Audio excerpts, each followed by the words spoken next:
Bismillahirrahmanirrahim. Assalamu alaikum dear students. Firstly, thanks for your appreciation and very positive response for my last lectures.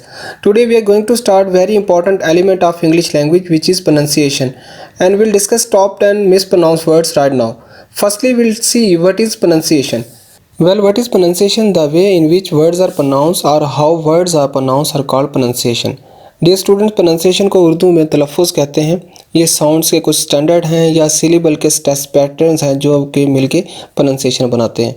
अभी जो pronunciation है इसके लिए एक अलग से मैंने लेक्चर बनाया है जिसमें वर्ड स्ट्रेस, इंटोनेशंस, वर्ड्स लेटर्स की हार्ड एंड सॉफ्ट साउंड्स, उसके अलावा फोनिक साउंड्स और साइलेंट लेटर्स पे हम डिस्कस करेंगे ताकि इनको भी हम साथ से को रिलेट करेंगे कि ये मिलके किस तरीके से प्रोनाउंसिएशन पे असरअंदाज होते हैं।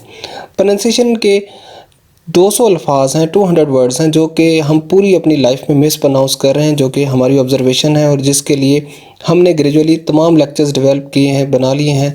आज उनमें से हम 10 अल्फाज को करेक्शन करेंगे उनकी।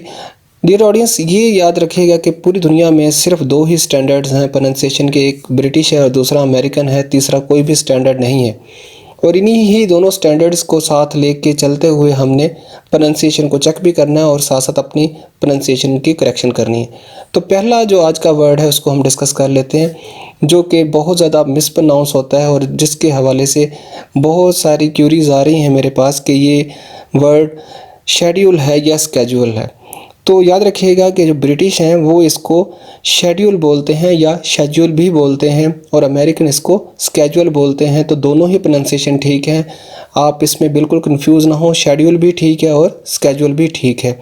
नंबर 2 पे जो वर्ड है वो बहुत ज़्यादा मिसप्रोनाउंस होता है, बहुत ज़्यादा काबिल रहम है, जो कि वेडनेसडे है। वेडनेसडे तो कोई प्रोनाउंसिएशन है ही नहीं इंग्लिश टॉकिंग डिक्शनरी में, ये वेंसडे है। ब्रिटिश भी इसको वेंसडे बोलते हैं और अमेरिकन भी इसको वेंसडे बोलते हैं। खुदा आप भी इसको आज से वेंसडे बोलना शुरू कर दें। वेडनेसडे रॉन्ग है, वेंसडे इसकी राइट प्रोनाउंसिएशन है, वेंसडे ही बोलना है आपने जी। नंबर 3 पे जो वर्ड है वो है एडजस्ट। एडजस्ट इसकी रॉन्ग प्रोनाउंसिएशन है, एडजस्ट रॉन्ग है। इसको ब्रिटिश भी एडजस्ट बोलते हैं और अमेरिकन भी इसको एडजस्ट बोलते हैं। इससे मिलते जुलते 2 और अल्फाज हैं जो आप मिस प्रोनाउंस कर रहे हैं, जो कि एडजेसेंट मिस प्रोनाउंसिएशन है, एडजेक्टिव भी मिस प्रोनाउंसिएशन है, राइट प्रोनाउंसिएशन एडजेसेंट है और इसी तरह एडजेक्टिव राइट प्रोनाउंसिएशन है। तो ये जो वर्ड है आज से इसको आप एडजस्ट बोलना शुरू कर दें, एडजस्ट रॉन्ग प्रोनाउंसिएशन है। उसके बाद है कंफर्टेबल। ये जो वर्ड है कंफर्टेबल, इसकी रॉन्ग प्रोनाउंसिएशन है। कंफर्टेबल बहुत ज़्यादा प्रोनाउंस किया जाता है यहाँ पे, कंफर्टेबल रॉन्ग है। ब्रिटिश इसको कंफर्टेबल बोलते हैं, अमेरिकन भी इसको कंफर्टेबल बोलते हैं। तो आप भी आज से इसको कंफर्टेबल ही बोलें, क्योंकि कंफर्टेबल नहीं, इस वर्ड में कोई टेबल नहीं है, इसको कंफर्टेबल ही बोलेंगे, कंफर्टेबल नहीं बोलेंगे। नंबर 5 पे है जी, मिस प्रोनाउंस है एक्सेट्रा। एक्सेट्रा रॉन्ग है, आप इसको एटसेट्रा बोलेंगे।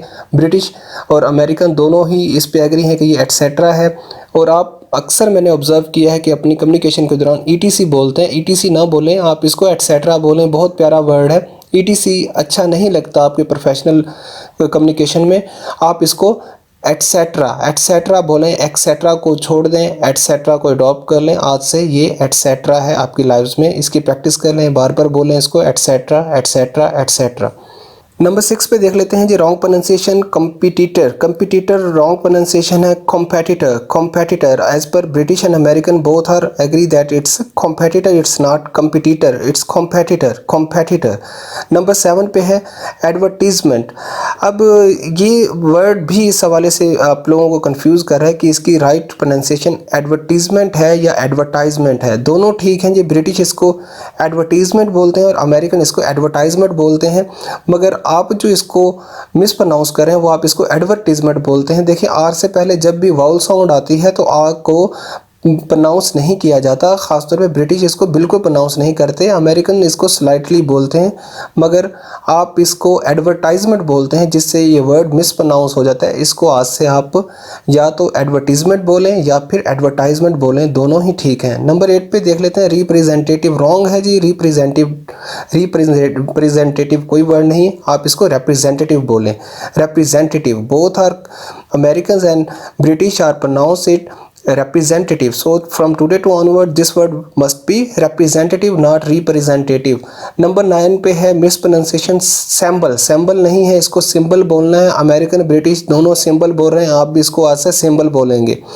नंबर 10 पे बहुत इंपॉर्टेंट वर्ड है जो कि मिसप्रोनाउंस हो रहा है, मार्केटिंग। यहाँ पे मार्केटिंग बोला जा रहा है, मार्केटिंग नहीं, इसको मार्केटिंग बोलेंगे। ब्रिटिश इसको मार्केटिंग बोल रहे हैं, अमेरिकन भी इसको मार्केटिंग बोल रहे हैं। इसी तरह आपको मैंने पहले ही बताया था कि आर से पहले जब भी वाउल साउंड आती है तो आर को साइलेंट कर दिया जाता है। तो इसी तरह से मिलते जुलते कुछ अल्फाज हैं जिनमें कि आप बोलते हैं पर्सनैलिटी, आर को साइलेंट कर ले तो ये पर्सनैलिटी बन जाएगा, इन्फॉर्म बन जाएगा, कन्फर्म बन जाएगा, फार्मूला बन जाएगा। इसी तरह बहुत से ऐसे वर्ड हैं जिनमें आर को साइलेंट करने से वो वर्ड मिस प्रोनाउंसिएशन से राइट प्रोनाउंसिएशन की तरफ आ जाएंगे। तो ये वर्ड जो है इसकी तरफ आ जाते हैं। मार्केटिंग आज से छोड़ दें, मार्केटिंग ही आपने बोलना है, इसको आज से मार्केटिंग बोलना शुरू कर दें।